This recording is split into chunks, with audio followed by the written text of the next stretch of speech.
Good morning and welcome to the House of Gramassi Living Legacy Museum. This is our first video and I'm going to take you on a little walk of the gardens at the museum. So let's start by walking down the steps.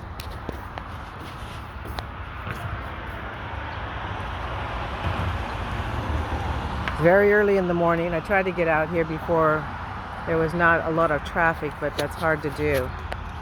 So first I'm going to start over on the east side of the yard and share with you a little bit of what's been growing and what's been here all along as well.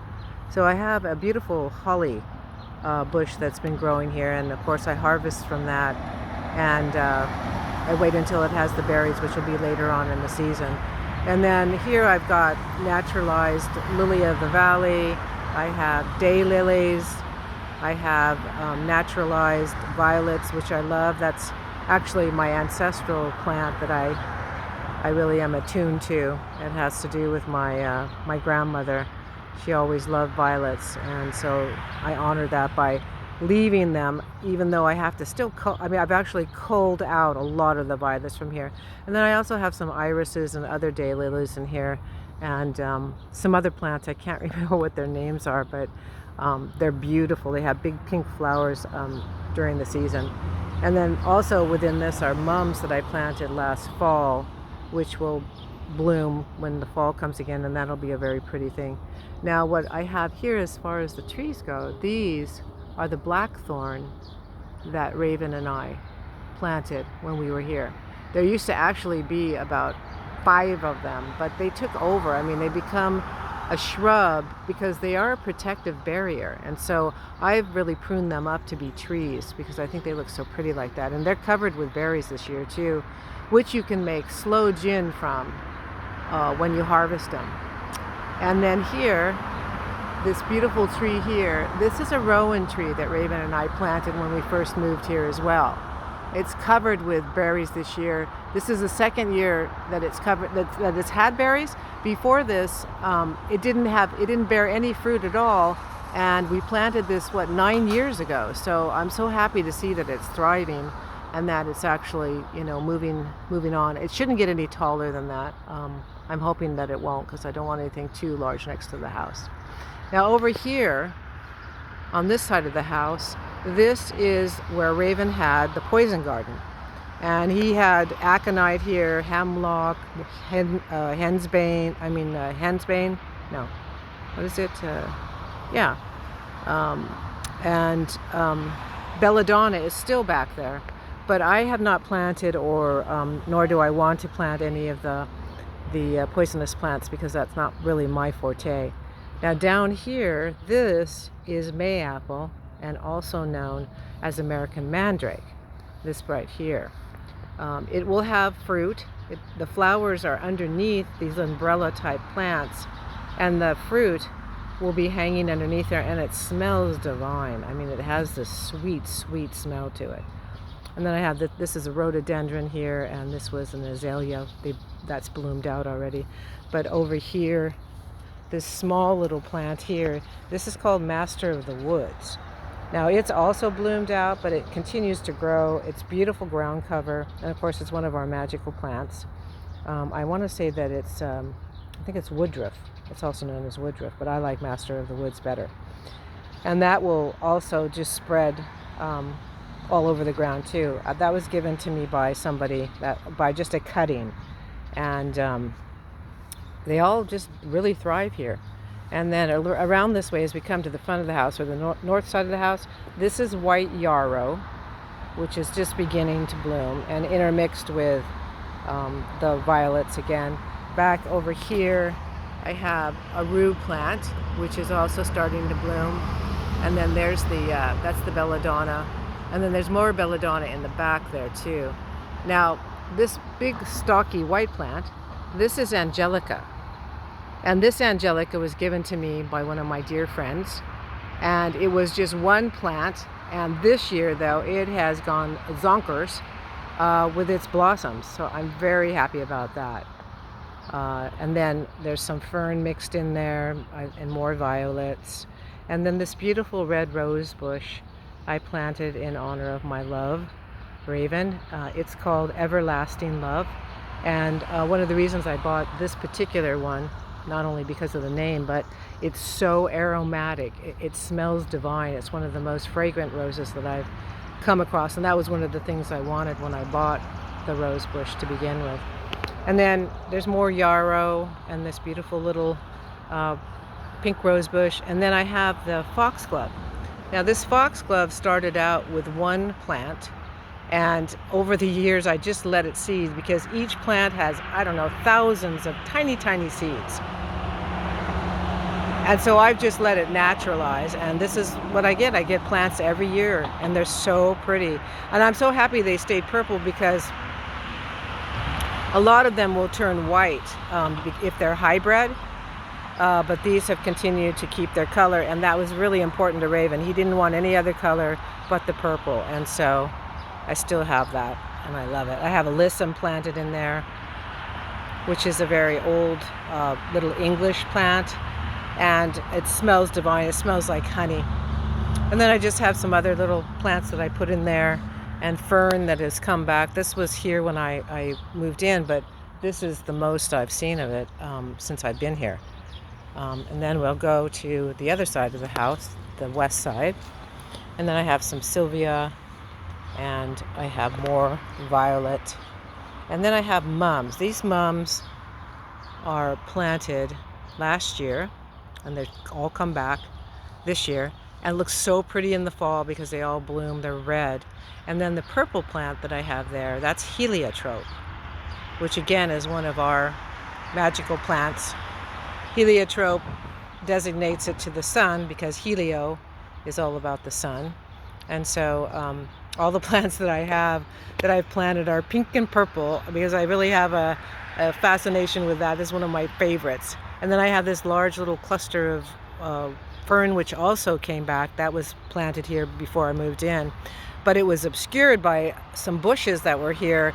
But when the fire happened in 2017, the fire department, this is the side of the house, they decided to go up the hook and ladders up into the second floor up there, and they went in there, and then of course up to the roof, and they trampled all of that. And then the proceeding painting the house and the new roof, all the scaffolding that was put up, that pretty much decimated everything. So I didn't plant anything else when this started to come back because I love that. I love the green and I love the fern. It's woodsy.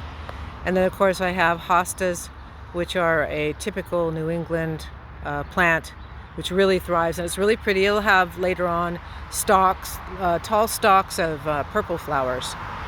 And then here I've got hydrangea. This hydrangea was already planted here when I moved in.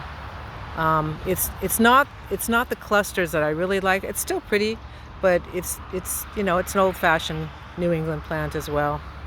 And then I have more fern, more violets, and then I have some trees here. I believe these are I want to say spruce. Are they spruce? Maybe. And then over here I have this little plant here. This is cinquefoil, which has naturalized after one plant was put in, and it kind of just spread, so I have to be careful. That tall plant there, that is mullein, and that's milkweed, and the milkweed always comes up next to the house, and that's some more cinquefoil and mullein. And then this little plant here with the pretty little drops of purple, that's comfrey. And I can't remember what this is called. I don't remember what it's called, but it's not an herb. It's just a pretty decorative flower. And then I have more hydrangea. We're coming around to the back of the house, the south side of the house now. Ignore the grass in my lily of the valley. I haven't been able to get to that and weed it yet. And then back over here is my herb garden. Now I haven't planted anything new this year. I've kind of just let the garden go to see what's coming up. And there are a lot of things up. So I have thyme right here, which is really grown. It spreads like a ground cover as well. More hydrangea, more mullein. And then this is a whole little section of St. John's wort. And you can see that it's beginning to bloom. It's traditionally harvested on midsummer. You have to be careful because it's oily. So if you have any sensitivity, you need to be careful about how much you let get on you. I also have over here a couple of sunflowers, these naturalized. And then I have some rue down here, which were babies to begin with an older one I had, but I had to take it out because it just became too woody. It wasn't really blooming much. And in the back there, by the Tuscan Witch, I have hyssop growing, those tall spiky things, and they'll get purple flowers on them. And then intermittently in here, there's also vervain. There's some vervain right back there on the side of the mullein directly in front of the Tuscan Witch. And then I have more comfrey in the back. And then over here, I have this beautiful patch of lilies and iris and peony. You can see my peony is still in bloom there. Here also, St. John wort has moved over to here as well, and also mugwort. This used to be a really big patch of mugwort, but I had to dig it up because it was just taking over everything. And so this is beautiful. About 2 weeks ago, all the iris were blooming, and it was really pretty. I posted pictures before of that as well. So that's a little iris and lily. So now we'll go over to, and this is on the south side of the house. I'm going to walk over to where we have our statues. I should say I have my statues. So these statues of the Hermes and Diana, goddess of the witches, queen of the witches, lady of the moon. We brought these from California with us, and that was quite a feat to do. They weigh probably about 400 pounds. They're cement. And as you can see, I have my little raven next to the Hermes. Now a Hermes is a statue that's part pillar and then part human. And so this is kind of a representative of he of the deep-wooded places, of nature itself. It's a very Dionysus feeling type of statue, but he is strong, and it's just, and the look on his face is just, you know, it's very comforting. He's very happy here in the garden along with his raven. And then I have my cauldron, there's a funny story that goes with that. And then I have again another everlasting love rose bush. This one in particular is what do I want to say, consecrated to she of the thorn-blooded rose. So I use that when I'm doing any kind of work like that, and will take care of that in veneration of she of the thorn-blooded rose. And then Diana, this rose bush just appeared, believe it or not.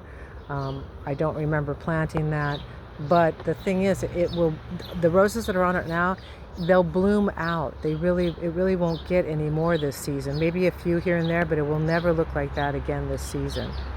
And then I have over here a Fortuna statue, which I have had to repair here and there. She had lost her nose and some of her arm, and so I used Sculpey and put her back together again, and then painted her again for this year's. And then I also have some honeysuckle, and this is a lilac bush. And then there's also there's an orange trumpet flower, which I think they call it the monkey trumpet. I'm not sure. And I also have planted down here, there's some mums beneath these flowers too, and I'll have some color there in the fall. And then over here we have Pan, and he represents, of course, the fairy to me. And this is the east side of the house, which is dedicated to the fairy as well, associated with them.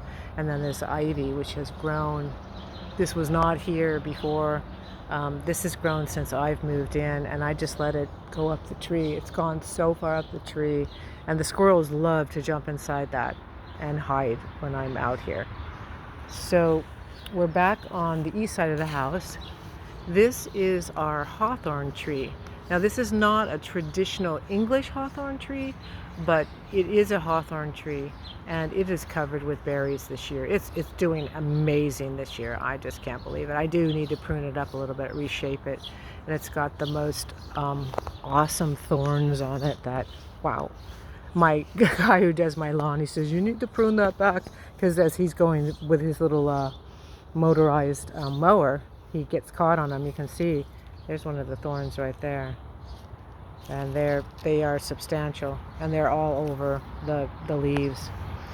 So as we go over here, we're coming back up to the front of the house where we began. Here's the rowan tree again, beautiful rowan tree. You can see it's got so many berries on it this year. It's just covered. And then we're coming back out to the front of the house where we started with our Master of the Woods, our mayapple, and back to the yarrow. It's about 5:30 in the morning. I was hoping I'd get out here so there wasn't any traffic noise, but I haven't really accomplished that. I hope the audio on this isn't too bad. And so we're back to the front, and I'm going to back out so you can see the front of the house.